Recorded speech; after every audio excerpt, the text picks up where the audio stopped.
Eu citei na passada aqui a conversão do leproso no caminho, a conversão de Francisco daquele leproso no caminho, que ele se abraça, beija o leproso e ele vence aquela limitação que ele tinha de cuidar do leproso. Ele vence isso.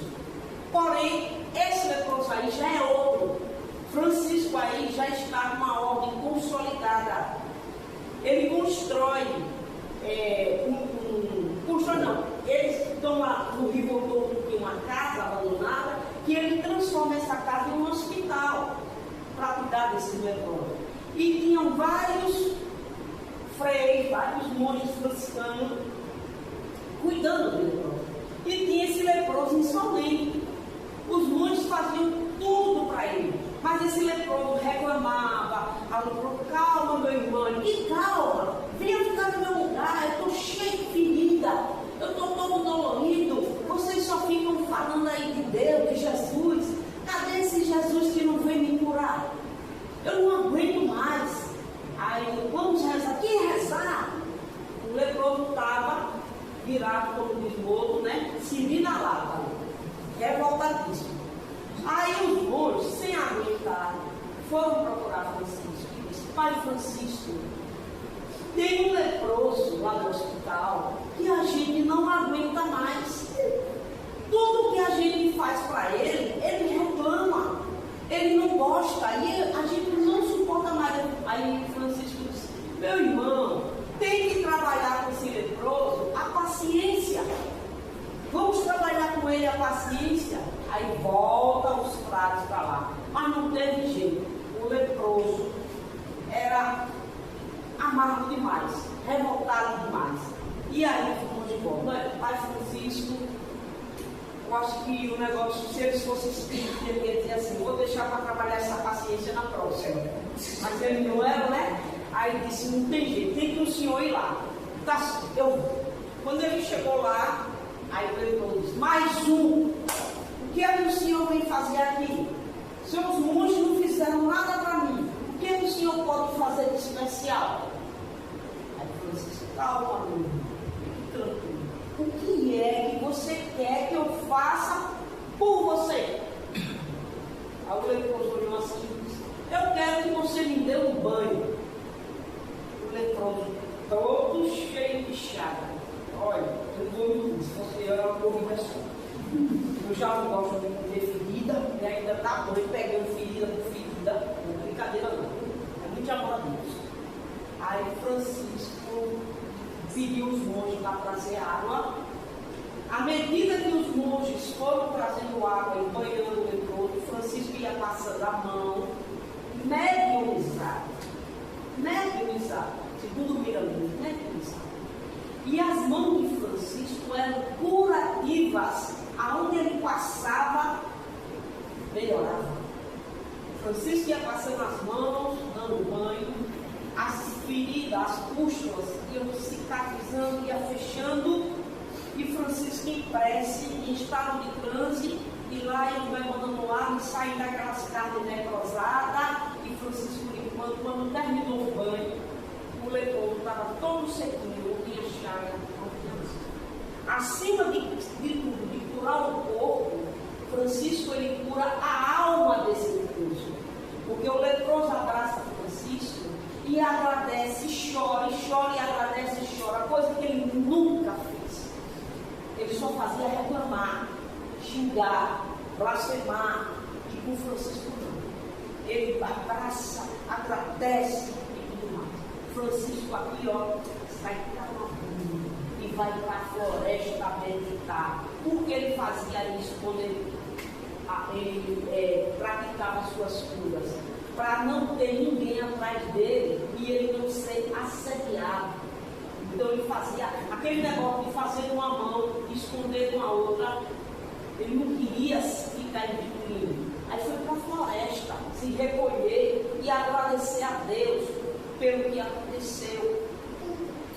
Dias depois, o leproso insolente, que não se sabe o nome, tem que saber o nome desse leproso.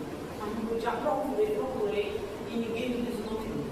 Mas também nós estamos não vamos chamar o bichinho mais de insolente, vamos chamar de filho dele, né? O bichinho ele já passou por todo filho de Deus. Aí o que é que ele faz? Dias depois, ele contrai uma doença terminal. Ele teve sorte, contrai uma doença terminal, só que a alma dele já está curada. Aquilo para ele era irrelevante, aquela doença para ele.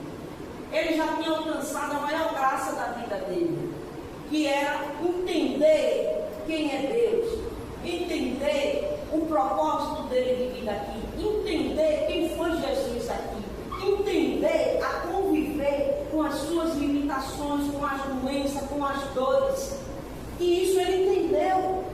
Então aquela doença que chegou para ele, ele nem estava mais ali. Ele desencarna. E quando ele desencarna, ele vai procurar Francisco para agradecer. E encontra Francisco na mata, em estado de oração. Aí ele se materializa, apresenta-se para Francisco, e Francisco, ele pergunta: Pai Francisco, sabe quem eu sou? Aí Francisco olhou assim, porque Francisco curava muita gente, era muita gente que ficava próximo a ele. Tanto é que quando ele ia pregar nas cidades, tinha que ir um grupo grande de frades fazendo segurança, cercando, porque as pessoas eram tão fanáticas, tão loucas, que rasgava o hábito dele para pegar um pedacinho do pano como relíquia, tocar, como faziam com Jesus, tocar nas vestes para segurar. E o irmão aqui apresenta-se para Francisco, pergunta: sabe o que eu sou? Você lembra de mim? Ele disse: eu sou aquele leproso, revoltado, xingava, que o Senhor me deu um banho de fluido. Aí eu disse: ô meu irmão, como o Senhor está tão bonito? Ele: pois é, eu já estou no mundo da espiritualidade e eu vim agradecer pelo que o Senhor fez por mim, não por ter curado a minha lepra, mas por ter curado a minha alma. Eu ainda estou aqui nesta terra, então estou indo em paz. Francisco abençoou ao da cruz e ele se esvaiu. O caso aí desse leproso em São Paulo. Ele está bem. Eu gostou disso. Eu gostei. Agora a gente vai cantar um pouquinho, né? Para acordar, porque tem gente aí que está dormindo, viu? Não sei não, viu? Tem gente aí que está dormindo, tá gente que está gostando, mas está dormindo. Eu vou trazer Francisco para cá para fazer um trabalhinho para você, quem está dormindo aí. Vamos nós. Todo mundo conhece, né?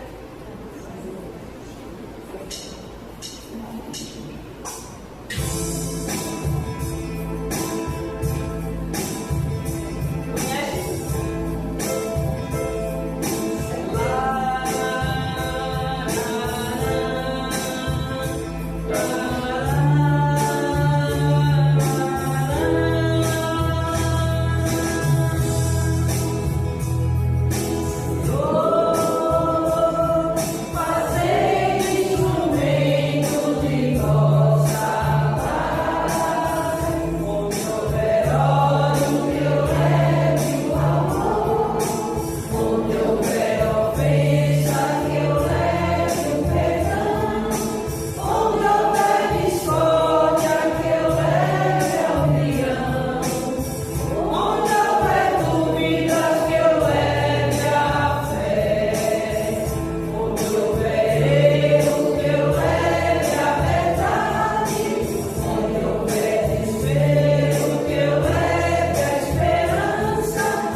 febre contagiosa, entendeu? Ela é pega pela falta de higiene.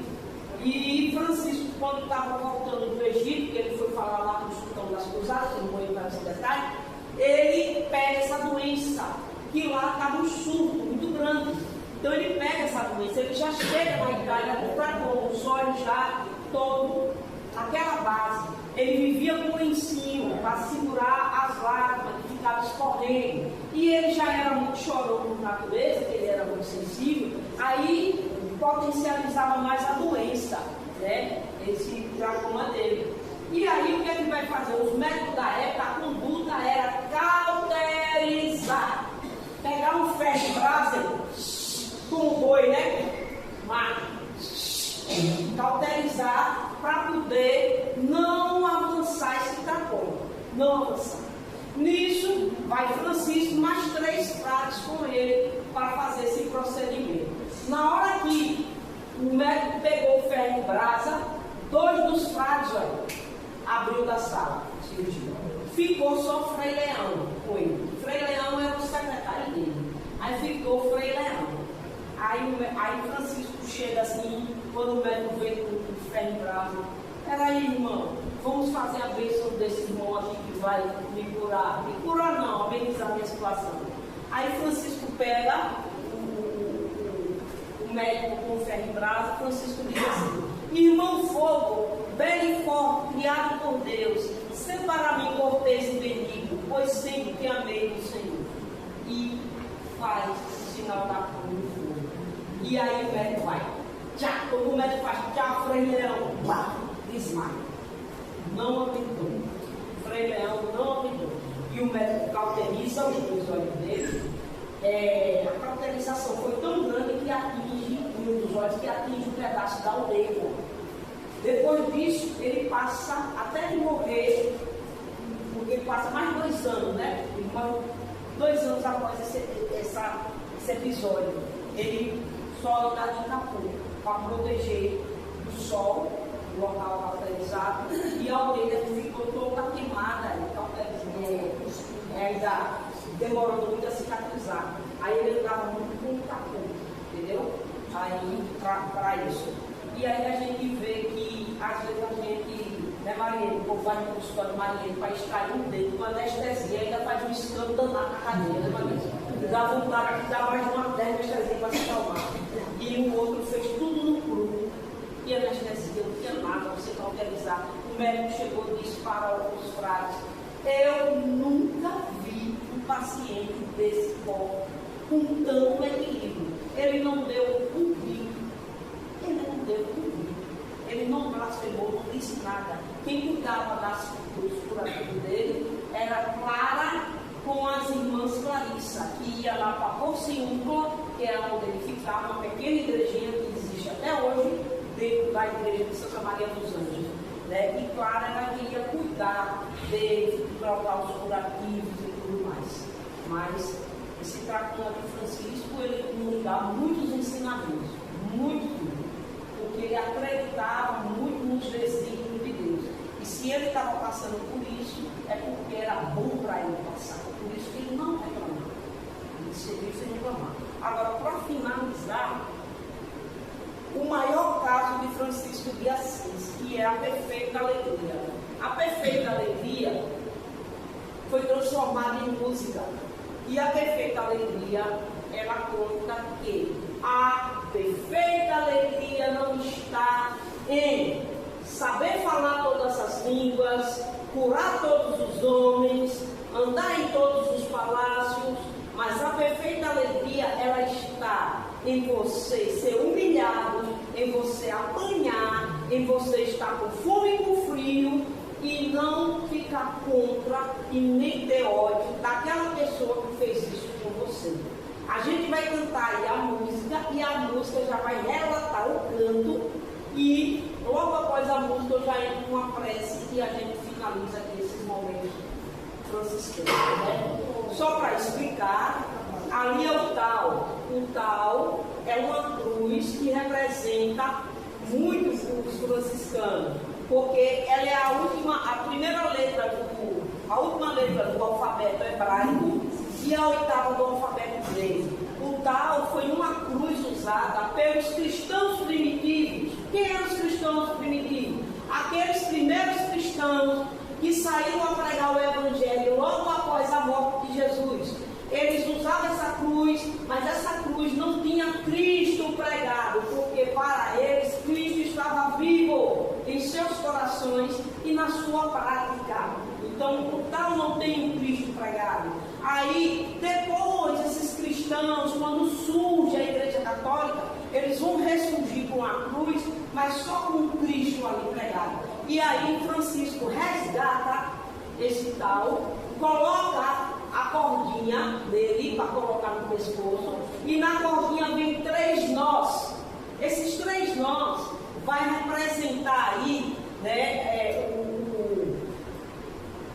a regra franciscana, né, os votos franciscanos, que é pobreza, obediência e castidade. Esses 3 nós estão no cordãozinho do tal e está no cordão da cintura. Observe que todo frade franciscano, ele põe o cordão e logo em seguida vem 3 nós: pobreza, obediência e castidade.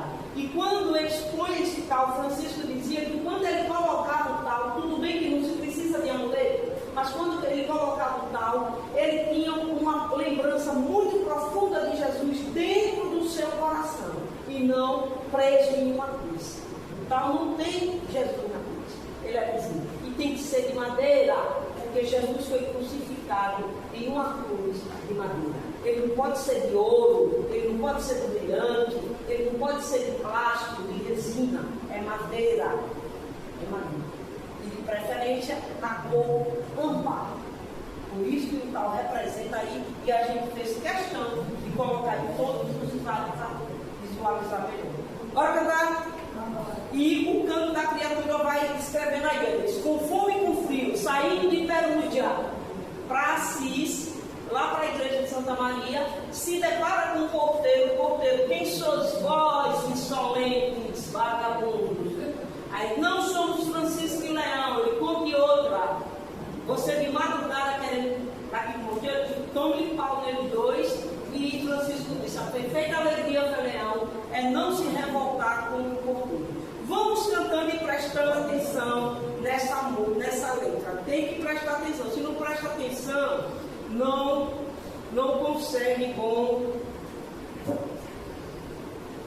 rendimento aí, porque tem que prestar atenção nela.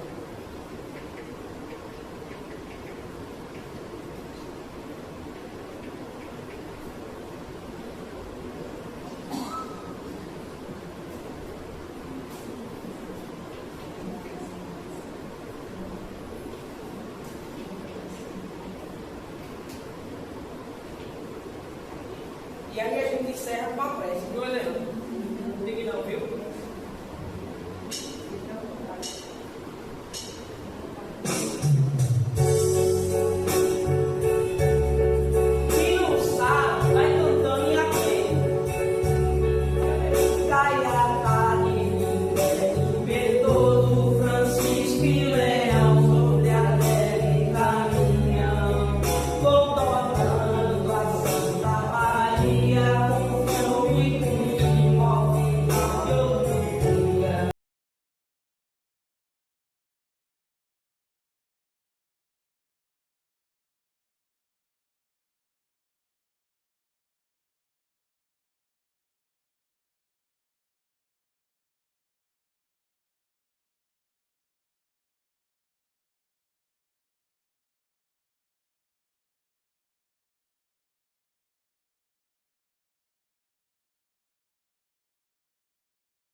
mesmo na incompreensão, a paz, mesmo nas maiores adversidades. Isto é a perfeita aleluia. Vamos agora fechar os nossos olhos, vamos partir para a prece, confortavelmente sentados, meditando nos ensinamentos do povo pobrezinho de Assis, o pobrelo da cidade de Assis, que saiu a pregar sem nada, só com seu corpo, vestes emprestadas, e levando o Evangelho de Jesus. E plagiando a sua oração, que diz assim: que o Mestre Jesus nos abençoe, nos guarde, que o Mestre Jesus nos mostre a sua face e tenha misericórdia de nós, que o Mestre Jesus volte para nós o seu rosto e nos dê a sua paz, que o Mestre Jesus nos abençoe. Sigamos, irmãos, irmãs, vivendo dia a dia o Evangelho do homem de Nazaré. Assim seja, paz e bem.